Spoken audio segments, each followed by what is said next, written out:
Good morning, everyone. So thanks Joanne, and thank you colleagues for the opportunity of really just giving a brief overview of some of our Ulster University's, our research palliative care research portfolio. I'm undertaking this, but in terms of the setup and process within Ulster, I am one of a co-lead. So I know Dr. Felicity Hassan's on the call as well.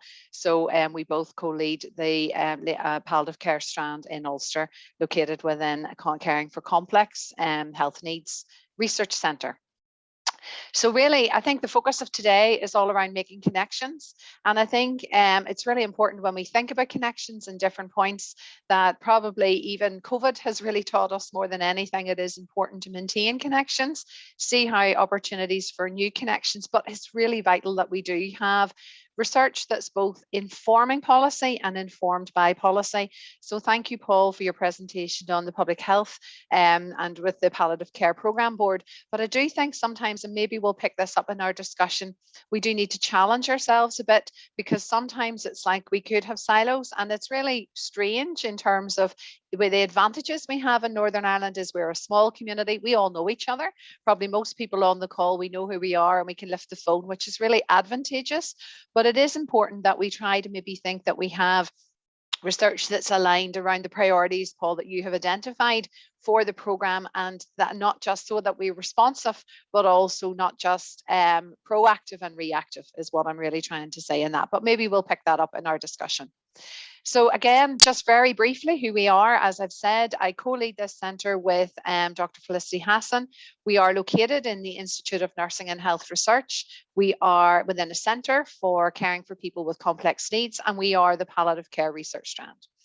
You will see the names of, and lovely pictures, mugshots at the bottom of some of my colleagues, and I know they're on the line today. But really, just very briefly, you'll see also our webpage link. So I'd encourage you to go there and you can see a lot more around our research and research activity.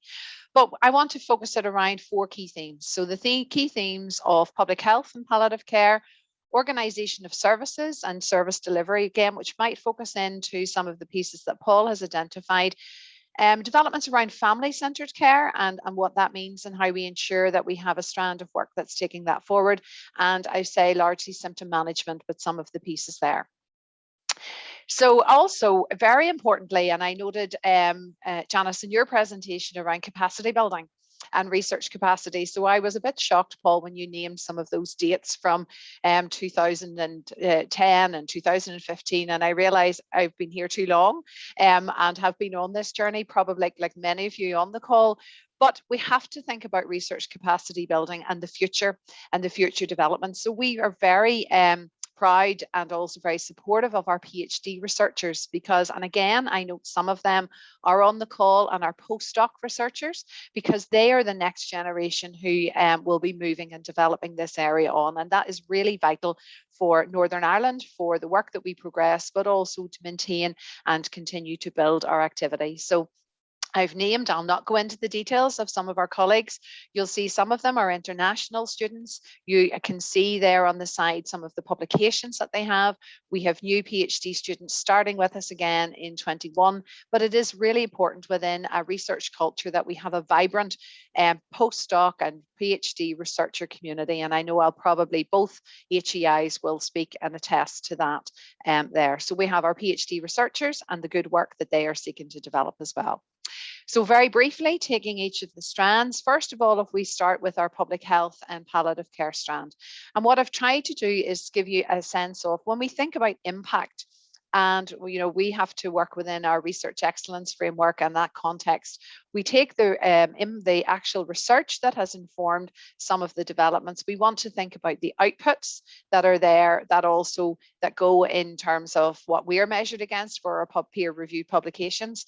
But we really need to challenge ourselves, because we could have in essence that we would have lovely peer reviewed publications, which is important for us in an academic community, and they'll sit there. But what really impact are they having on policy, on practice, on education? And that's the piece where we need the connections, and we need the connections with our policymakers. We need the connections with our funders and with the other people in order to really start to have real impact, significant, that ultimately for us in palliative care has an impact on patients and families and the care that they receive.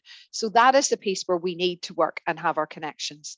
So this example, I think it was mentioned within the presentations, was an evidence-based public health approach, which was looking at public awareness of palliative care. And this was co-funded around from the Department of Health.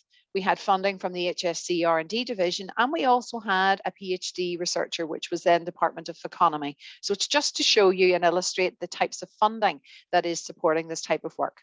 Again, you can see the research publications and you can look at those where they are and other outputs that we have around keynote presentations and dissemination of our activity. But then really we have to think about what impact we have. And I suppose, again, Paul alluded to this, but it's important that we do have our research that's informing what we have. So we have this piece of work was focused, as part of it was around what the public thought about advanced care planning, and that these findings are then being used and enabled to inform regional policy and the development of strategies that can be taken forward. So we know that in Northern Ireland, we have the work that Karina is leading on around ACP and our policy for Northern Ireland. And it's good that that's informed by research and what the public think, but also important that we inform future different strategies of development. So you can see what we have contributed to, but actually I think where we should be focusing our conversation today is on the possibilities and the potential for the future. So just to allude to some future grant applications that we have submitted. So as part of AIIHPC HRB Collaborative, Dr. Award, we have submitted one of the projects that's our PhD proposals for a scholar focused on what do family carers think around advanced care planning. And we're also working on an MRC application looking at what young people, building on the work and taking that forward. So that maybe gives some ideas, maybe we can pick up on our discussion. You can see as I've said, the impact.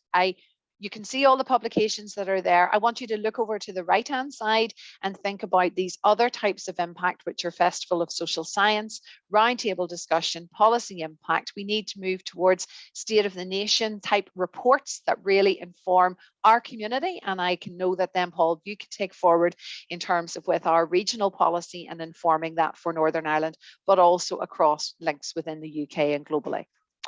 We then have our workforce and our workforce organisation and some of the pieces of work there, and this is work really led by Felicity and colleagues, but is focusing on working with service providers, practitioners and international partners.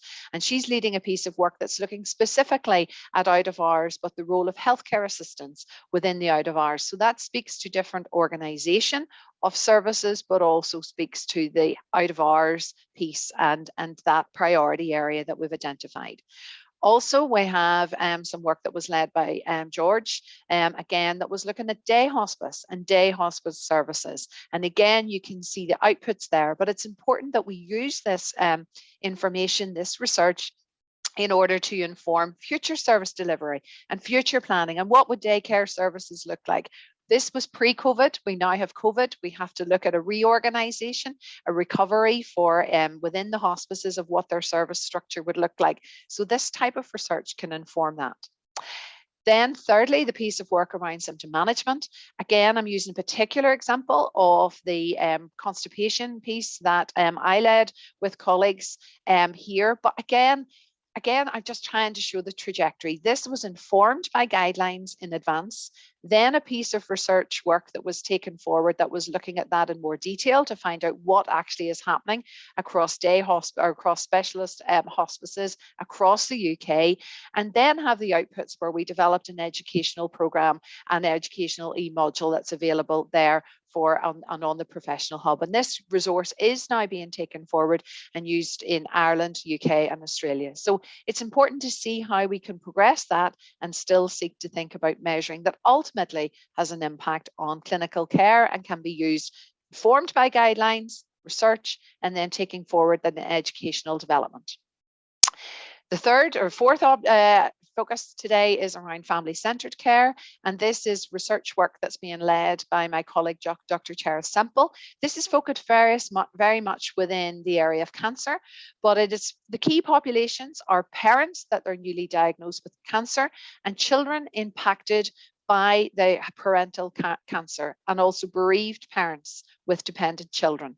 So there's a piece of work there that has been taken forward by one of our PhD researchers, but also by Cherith, where really the outputs again, this is around helping healthcare professionals, assisting them and equipping them in how to communicate with children in a timely way.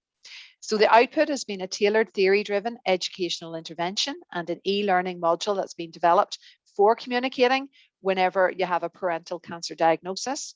You can see the impact in terms of face-to-face delivery with over 400 frontline oncology healthcare professionals, and then also contributing to communications framework within this program that's about talking, telling, and sharing.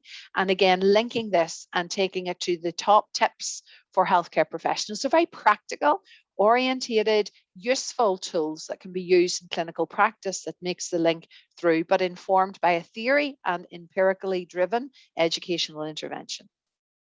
We also, I want to just briefly point to the work around led by Professor Sumter Ryan that is really focused on reminiscence. And again, I'm not sure some of the outputs, and it's being creative in our outputs. And as for us as researchers, sometimes it can be challenging for us when we're taken outside of our comfort zone, because we're used to doing the research, we're used to doing the empirical publications.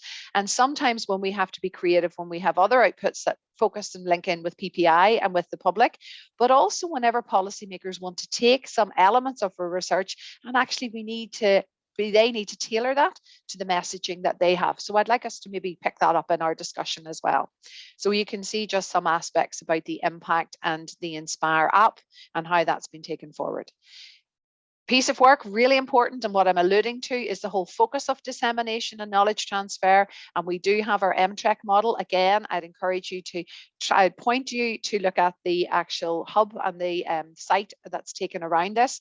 But this was really a way of asking the question, how do we develop and implement a system or an approach that really improves and develops dissemination and knowledge transfer activities? And this was co-led with a colleague in UCD and George from Ulster. Again, example, and again, if you think a priority area that was alluded to by Paul was focusing around non-cancer conditions. And again, having a piece of work that was around developing and important and feeding into guidelines. And I know then it's been mentioned around heart failure and other examples there. I just want to finish off really in terms of one of the key pieces as well is I think when we talk about policy and policy direction, we also need to look at the type of research that we do. So some of the pieces of work that I've led and with colleagues and with Felicity and other colleagues and with AIIHPC was looking at what is the research activity telling us. So that informs funders and it helps to set the direction in the research priorities for how we take forward and what we should be focusing on, but done in an empirically derived and developed way, and how that piece of work and what impact that can also have to inform our future programs. So I want to thank you for today. I look forward to our discussion, and if you have any questions, happy to pick it up in the chat box and we can pick it up later on. Thanks, Joanne.